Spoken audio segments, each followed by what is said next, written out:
The woods had always felt like home to me. I grew up hunting with my dad, and I knew the land like the back of my hand. This particular trip, I was alone, which was nothing new. I'd always found a kind of peace in the solitude, the quiet that surrounded me. But this time, something felt different. I couldn't quite put my finger on it, but there was a heaviness in the air, a stillness that wasn't normal. The sun was setting, and I'd made my way deep into the forest, further than usual. I hadn't seen much that day, just some deer tracks here and there, but nothing recent. As twilight settled in, I decided to head back. My rifle was slung over my shoulder, and the only sound was my boots crunching over leaves. I was about halfway back when I heard something moving through the trees behind me. I paused, listening. I knew the sounds of animals in the woods, and this wasn't one of them. It was too slow, too deliberate.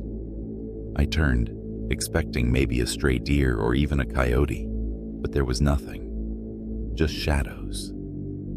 I started walking faster, my instincts on high alert. But every few steps, I'd hear it again, a shuffling, almost dragging sound. The sun had dipped below the horizon by now, and the woods were getting dark fast.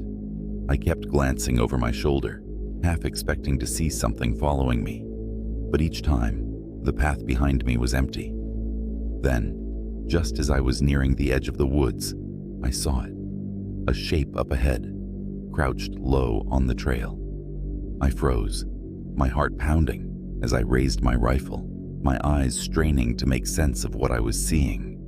It looked like a deer, but something about it was wrong. Its legs were too long, twisted in a way that made my skin crawl, and its body was hunched, its head turned toward me at an unnatural angle. I took a step back, and as I did, the thing lifted its head and looked right at me. Its eyes, they were wrong. Too human, cold and dark, filled with something that sent a shiver down my spine. And then it did something I'll never forget. It stood up on two legs, towering over me, and its face shifted, almost like it was melting and reforming, changing from the face of a deer to something else. It was like a twisted version of a human face, stretched and distorted, with a grin that seemed to mock me. I raised my rifle, but my hands were shaking so bad I could barely keep it steady. The creature took a step toward me, moving in a jerky, unnatural way, like it was struggling to keep its balance. And then it spoke. "Lost, are you?" The voice was raspy, low, barely more than a whisper, but it sounded like it was mimicking my dad's voice. My blood ran cold. It was wrong, all wrong. It was like it was trying to imitate a human, but didn't quite know how. My instincts kicked in, and I backed away, keeping my rifle aimed at it. The thing tilted its head, still smiling that sick, twisted smile. I didn't wait to see what it would do next. I turned and bolted down the trail, running faster than I ever had in my life. I could hear it behind me, its footsteps heavy, crashing through the brush. I finally burst out of the woods, breathless and drenched in sweat, and didn't stop running until I reached my truck. I scrambled inside, locked the doors, and sat there, gripping the steering wheel, trying to calm down. After a few minutes, I dared to look back toward the tree line, and there it was, standing just at the edge of the woods, watching me. Even from a distance, I could see those eyes, those dark, human-like eyes, staring right at me. It raised a twisted arm and waved, that smile never leaving its face. I slammed the truck into gear and tore out of there, my hands shaking so bad I could barely keep the wheel straight.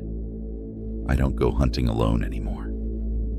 Some nights I wake up, swearing I can hear something scratching at my window, a low, raspy voice calling my name.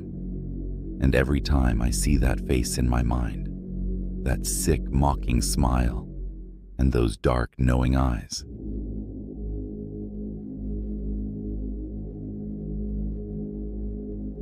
It was late, nearly midnight, when I found myself alone on a remote stretch of road, miles away from any town or gas station. I was driving back from a weekend camping trip, a decision I regretted as soon as night fell.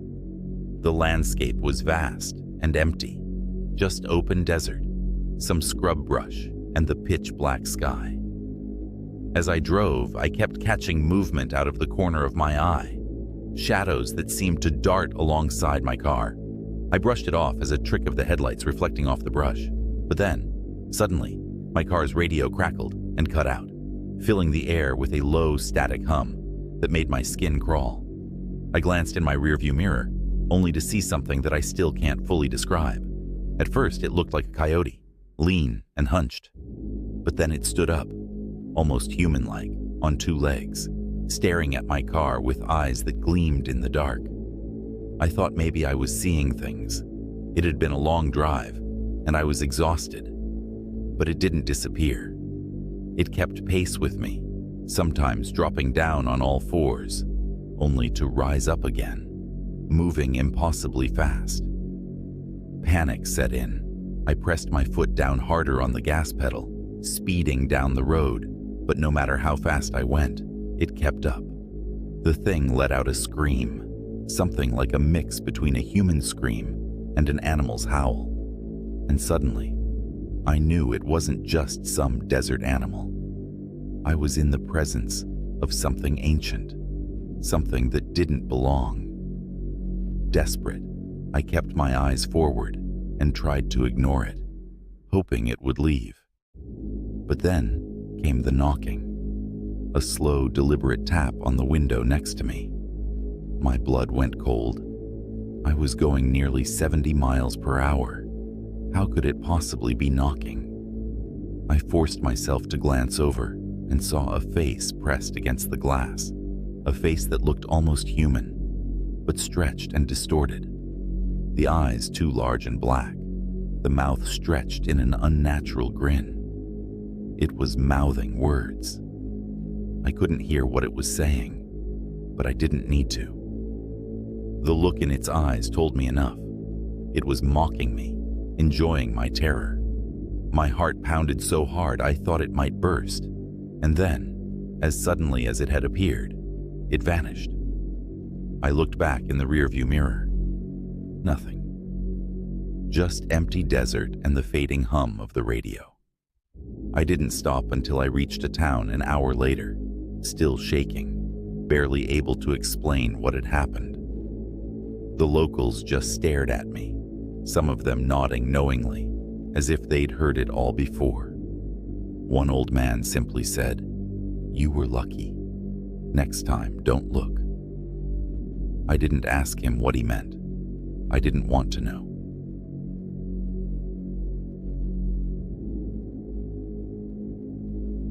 We'd been planning our camping trip in the Appalachians for months. It was supposed to be one of those weekends where we'd hike, tell stories by the fire, and just forget about the outside world. There were 4 of us: me, Luke, Jesse, and Marcus. We'd found this spot deep in the woods, away from the regular trails, where we wouldn't be bothered. The first day was great. We spent hours hiking, laughing, and joking around. By the time night fell, we'd set up camp and started a fire. Luke, as usual, was trying to freak us out, telling stories about the Appalachian legends, ghosts, wendigos, and skinwalkers. He was just getting to the part where skinwalkers could shapeshift into animals, or even take on human form, when we all heard it. A low, guttural sound from somewhere in the woods. Jesse laughed nervously, brushing it off as an animal. But something about that noise didn't feel right. It sounded almost human, but off, like someone trying to mimic an animal call and failing.